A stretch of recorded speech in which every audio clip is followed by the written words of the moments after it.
there are a lot of deals that are not likely, but could be possible, or deals that we think should happen. Let's break them down. I'll start. I'm going to go with the Giants trade up from 6 to either 3 or 4, or I guess 5 technically, for a quarterback. And to me, this is, I don't know about you guys. I feel like I'm starting to get away. There's a couple draft cliches I'm starting to get away from. One is you got to trade back into the first to get that 5th-year option, which we say a lot and no one ever does. Like no one ever actually trades back into the first round to get a quarterback. They just sit in we're just going to, because the early second round picks are really valuable after teams have like a while to think about it. If a quarterback's not worth going to the first, then, maybe he slides a little bit. And the other one is you never know when you're going to be this high up in the draft again. It's like, actually, it seems like the same teams are up here a lot. So maybe they should stop thinking like we won't be up here again, like the Giants. They're like, well, you never know when you were here 4 years ago. Or 5 years ago when you got Daniel Jones. So there's a good chance you might be back here. And so like you don't have to draft a quarterback, but I really like the idea of the Giants making a proactive or like preemptive strike, I guess. And we talk about all those deals with where the Vikings could go. The Giants making some kind of move up to 3, 4, or 5, where you say, all right, this is how we feel about the quarterback evaluation. We know we have Daniel Jones here for 1 year. That gives us a little cushion to let him play. Maybe, I don't know, just let him play, maybe get some trade value. More than likely he's going to get cut, though, of course. And then if your rookie's not ready to start, but if he is, you toss him in the fire and you let him go, and you can get ahead of the Vikings move and do it for a much lower cost, I think, than other teams might be willing to do. Although the Patriots, the Cardinals, and the Chargers breach may want to just sit back and say, nah, we're going to see what Minnesota's offering before we make a move with New York. Well, it really feels like the Giants are the wild card because you don't know what they're going to do. There is that chance they take the quarterback, as you just mentioned, and it is a lot easier to trade up to 4 or 3 when you're picking 6 overall than when you're picking 11th, 12th, or 13th, like the Vikings, Broncos, and Raiders. And so I think that is a fascinating scenario, Brinson, that you just mentioned with the Giants trading up. And there's no reason not to. Because if you are in a quarterback heavy draft and you are picking 6th overall and you think there's a shot that you can get up to 3rd overall, because the Patriots might call Minnesota and be like, hey, look, we have an offer. This is what we want for you. And the Vikings just say, look, that's too much, man. That's too rich for our blood. Make a deal with someone else. So yeah, I think you're this high up in the draft. Why not swing for the fences? I don't think it would be that crazy. And I absolutely do think it would make some sense for the Giants.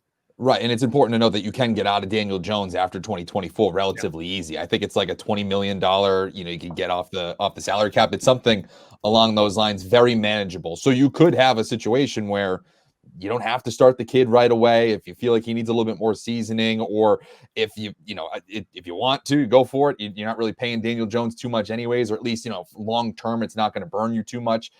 I just think that, again, if you're one of these teams, let's just do 3 through 5, New England, Arizona, and the Chargers, I just don't know when you actually accept that move from the New York Giants, because you want to wait to get the best possible package. And we just talked about how potentially you could get 3 first-round picks from Minnesota. How much do you value those picks as opposed to, I don't know what it would take, maybe you throw in another second-round pick for 2025, with New York. Do you value getting Marvin Harrison Jr. or Malik Neighbors, specifically those guys, and then picking up an asset later on? That's the balancing act they'll have to do. Yeah, and I think with Arizona too, if I'm Monty Ossenfort, I'm not making a move. I'm probably waiting as long as possible to make a move, because I don't want to end up in a situation where I trade down to 6 with the Giants and then then you open yourself up to maybe somebody jumping up where the Chargers are and saying, we want Marvin Harrison Jr. If that's the guy you have your eye on. Now, if you think Neighbors and Harrison Jr. are 50-50, you can make that move with the Giants, or at least make it when you're on the clock. By the way, one sneaky thing here we should have mentioned with the Vikings. I think Mike Florio of Pro Football Talk floated this, and I don't know if there's any buzz about this, but remember the tampering thing last year with the Cardinals and the Eagles. It was announced right before the draft. They just traded picks. Everybody's like, what? The Kirk Cousins tampering thing. We talked about it on here. What if they make the Falcons and the Vikings flip picks? It's like 11, and what the Falcons are at 7? They're at 8. They're at 8. I mean, if I'm Atlanta and I think like the NFL wants to hammer us and take, if you're Atlanta, would you rather lose a second round pick or be forced to flip 8 and 11? Because I think the answer is 8 and 11. I would flip 8 and 11. Yeah, that's fascinating. But I mean, like, I think if you're like, look, our bad.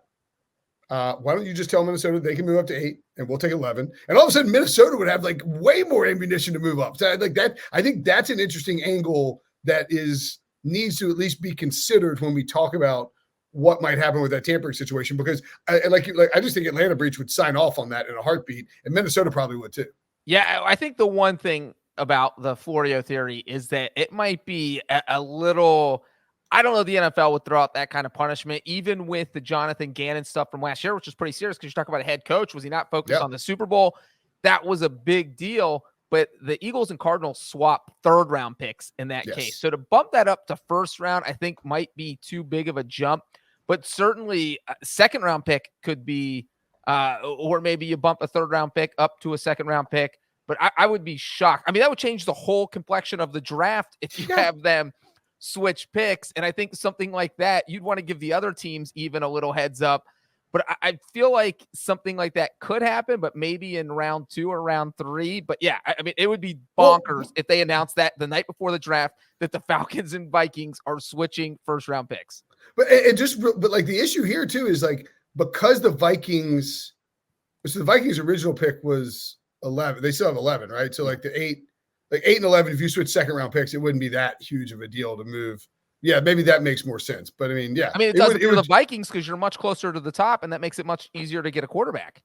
No. I'm saying if you're Minnesota and the NFL is willing to switch first or second round picks with Atlanta, and the Falcons are like, yeah, that's fine. Just don't take away a second round pick from us. Then I mean, yeah, like, you know what? You would much rather flip with Minnesota than forfeit any draft pick, I think. Like, as long as it was like I would rather flip from 8 to 11 than forfeit a third round pick. Yeah, and you look at what the Vikings have. They don't have a pick in the second or third round. So maybe you say, all right, we'll give you the Falcons' third round pick, 79th overall. And I'm sure the Vikings would be thrilled with that because they don't have a pick in that round. But who knows? Or 74th overall. The Falcons have a couple third round picks. All right, Sully, you stomped on Breaches. You wandered into Breaches territory here. Yeah, you stomped on Breaches. Yeah, you stomped on Breaches' line with your first draft pick or draft trade that should happen. I think that the Bengals should trade into the top 10 to get into this mix at wide receiver. And whether you do that via the 18th overall pick and then some other things, I think that that's the best way to go down. If you don't feel like you're going to keep T. Higgins, you have him on the franchise tag. If you feel like you're not going to be able to have a long-term decision on him or sign him to a long-term deal, we just saw Devonta Smith sign a massive deal with the Eagles. All those numbers are only going to go up. If you feel like you're not going to be able to do it, maybe you use him as part of a trade package to get up into the Malik Neighbors, Rome Odunze, Marvin Harrison Jr. might be a little bit steep, but if you get into that conversation, you have a wide receiver that can help replace him. He's on a rookie deal, and it just feels like that makes a little bit more sense financially, and it helps them not only in 2024, but this is a team that should be contending when they're healthy every single season Joe Burrow is healthy. So if to me, you can kind of get your books right by getting a young wide receiver that's still talented to pair with Jamar Chase and not have this kind of awkward 1-year thing with T. Higgins. Breach, let me ask you this. If I told you that the Bengals traded the 18th overall pick and T. Higgins for the 4th overall pick and drafted Malik Neighbors in a year where the Super Bowl we played in the Superdome in New Orleans, and they had Joe Burrow, Jamar Chase, and Malik Neighbors on their roster, would you do that? Would the Cardinals do that? Would a team? I thought you were going to say to like 9th or 10th or 8th, but you went all the way up to 4th. I mean, T. Higgins and 18th. I mean, like T. Higgins. No, I agree. Yeah, if they can get up to 4th overall, just surrendering T. Higgins. No, and the 18th pick. And the 18th pick, right. So you just switch first round picks and then throw T. Higgins a deal. Yeah, I could see that. I would probably sign off on that. I will say 2 things though. One, I do like Tyler's thinking. I'm literally have a story coming out on Wednesday. We're doing 3 trade proposals for each team. Bengals trade proposal is trading into the top 10. I have them trading with the Bears. So the Bears drop from 9th to 18th. The Bengals go to 9th overall. And the Bears also get a 2nd round pick and a 4th round pick. And there's so it's not. But anyway, the Bengals part of this was it makes sense for them to go into the top 10 because you could do the receiver thing that Tyler mentioned. You're probably going to get the second best tackle in the draft behind Joe Alt. You could conceivably take the top corner in the draft if you want to do that, or you take Brock Bowers. So you give yourself the options of everywhere where you have a hole on your roster, you can get one of the absolute best players available instead of waiting to see what falls to you at 18. Now, the cold water being thrown on Sully's theory is that the Bengals have not traded up in a draft since 1995. So it's not something they historically, and again, it's the same front office, the same people running it. So it's not like, well, and I mean, like, it makes sense because they're, we like to call them frugal or whatever. I mean, you're not trying to spend more money. Yeah, it's a more expensive draft pick in terms of the contract. You have to spend like draft capital. You have to like give away draft capital. You just see like Mike Brown being like, I don't want to pay for that. Let's just sit here. Well, I think the part of it now, I don't think they're the frugality. I think the frugality is why they turned down the Saints in 1999 or 2000 when the Saints were offering all of their draft picks so they could move up and draft Ricky Williams. Yeah. And the Bengals said, yeah, no, we're not going to do that. The Saints offered all of their draft picks plus 2 future first-round picks, which just you would be if this happened nowadays, the Bengals would have just been ripped apart nonstop for the rest of time. And the Bengals said, no, we're going to stay at 3rd overall and draft Akili Smith. When it was like you could have taken the Saints deal, traded back up to 3rd overall, and still had all these picks left. So it was just insane they didn't do it. But now I think the Bengals like having these later picks. I don't think they want to give up their 2nd and 3rd round picks because they've hit some home runs. I mean, T. Higgins was the 2nd rounder. Joe Mixon, Jesse Bates. You just look at all these guys they found in the 2nd or 3rd round. Wasn't Trey Hendrickson No, they signed him in free agency, but sorry. Sam Hubbard. Sam Hubbard is sorry, that's what I think that's what you're thinking of. So yeah. I mean, I do think it absolutely makes sense though. All the Caucasian edge rushers look the same to me. But I mean, I think it makes sense. And to your point, Breach, you also have, but like here's the problem too.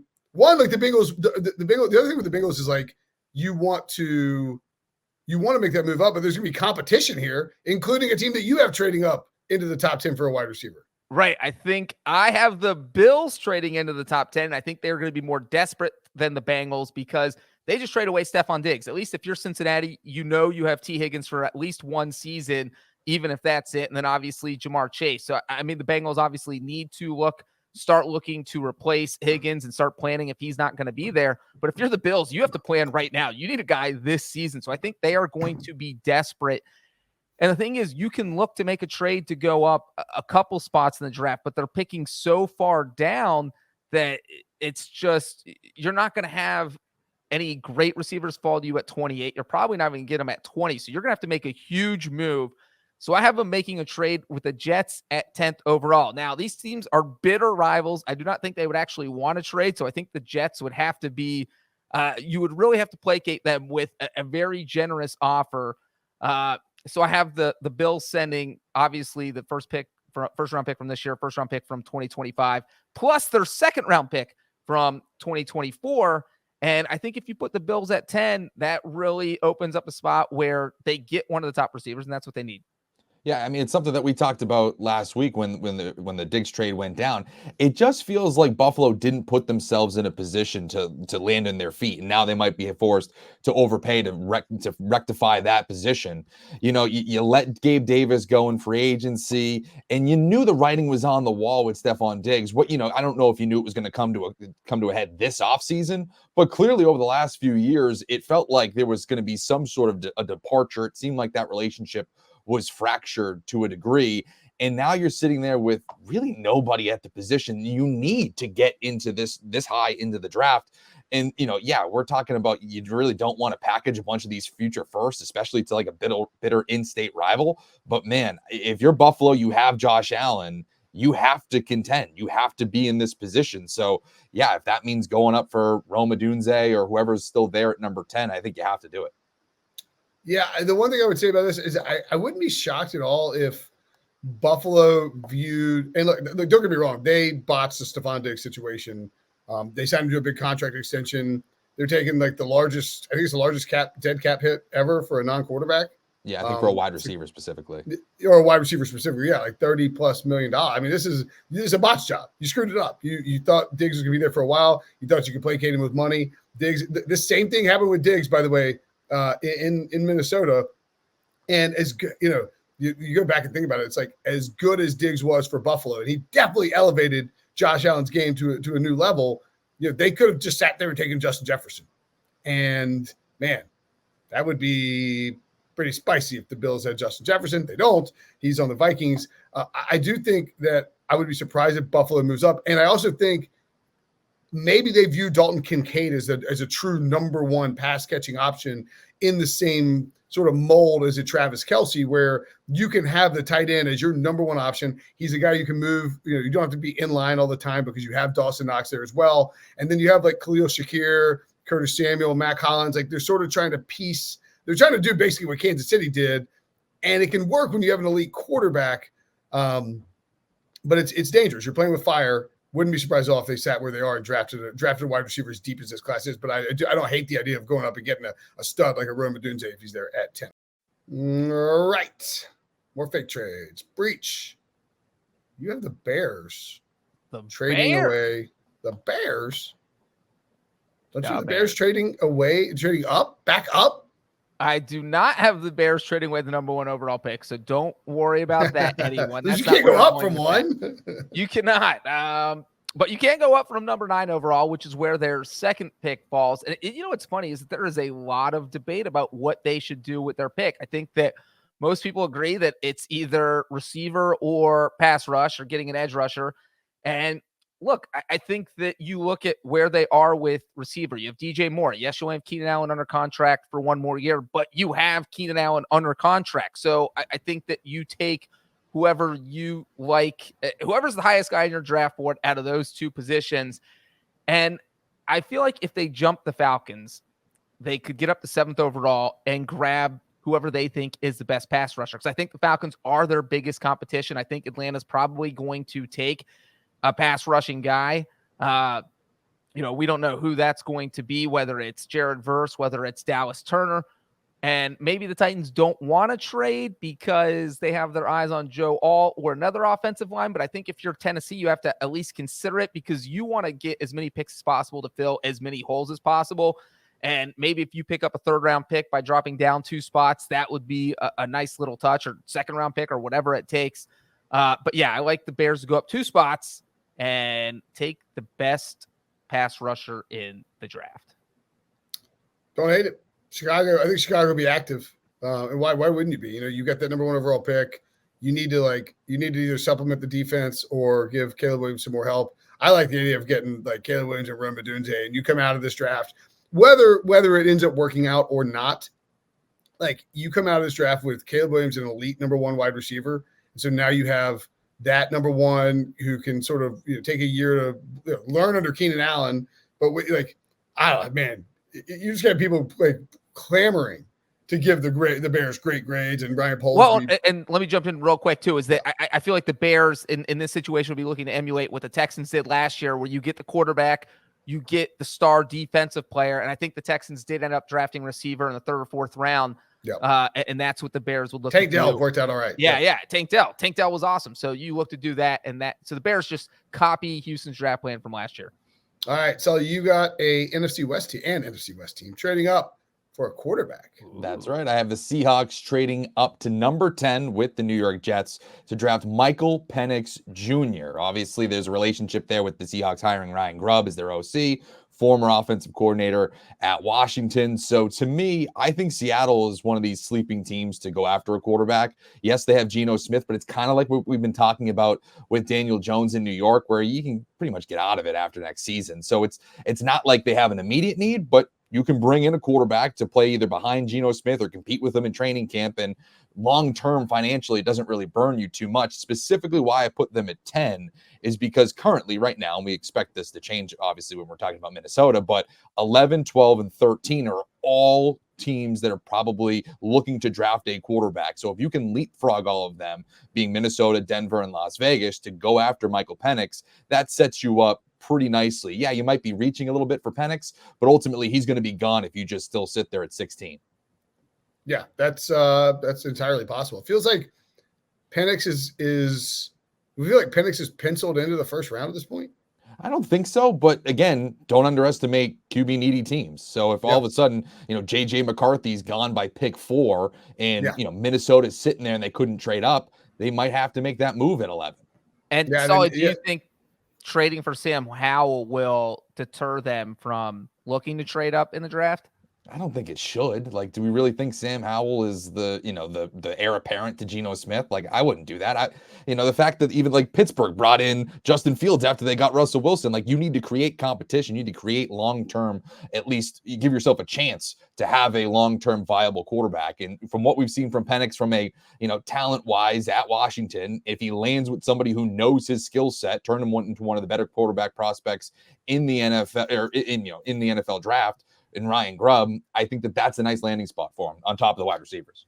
I could see John Schneider like loving Sam Howell though, and sort of like I'm stealing him, like we stole Geno, like we stole Russ for a while. Maybe this can really work out well, but it low cost, low risk, et cetera, et cetera.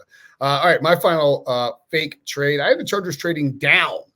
Ooh, sexy, but like I just have this. It just feels like Brock Bowers is a Jim Harbaugh type of guy, like athletic, plays the tight end position, willing blocker, can move them all around, incredible in terms of yards after the catch. And like, I don't think Harbaugh is necessarily obsessed with getting this number 1 wide receiver in there. Again, they have Quentin Johnson. People giving up on Quentin Johnson is crazy to me. Like the guy is, he's a former first overall pick. He was great at TCU. He's going to need some more time to develop because he's sort of a one-trick pony, in college football. I think didn't Harbaugh play against him? Did he beat him in the playoffs? I can't remember. I know Georgia, they played. Anyway, the point being is like Harbaugh's seen these guys up close because he's been in the playoffs against, TCU was there. We had Georgia was there. And I think Bowers makes so much sense. I don't know if you can take him at 5 with all of the quarterback valuation out there where you're going to have somebody who's going to be willing to trade up. It just seems like this 5 is such a great spot to trade down. The Chargers might be willing to take a little bit less than a premium to move out of that spot. I just love the idea of them landing Brock Bowers, but not doing it at 5. Do you think, like, we keep going back to Minnesota, but again, they have the arsenal. Is 11 probably where you would go? Bowers. Yeah, like I think 11 and 23 and maybe a future second. I don't know. I feel like 11 and 23, you can come away with Brock Bowers and a good offensive lineman, and you feel like you have really set you people are not going to be in love with the Chargers because they gave away all the wide receivers, but you still have, again, Josh Palmer and Quentin Johnson Josh Palmer's a 3rd round pick, Quentin Johnson 1st round pick. And Jim Harbaugh knows he can get the most of his roster. He didn't do this. He's not an idiot. He knows he can get the most out of these wide receivers. So I just think they're going to try and supplement around Justin Herbert, run the ball a bunch, take some play action shots. This is what they've done for years in this offense with him and Greg Roman. And then, I think he believes if he gets an offensive lineman and one more pass catching weapon, he can be really good this year.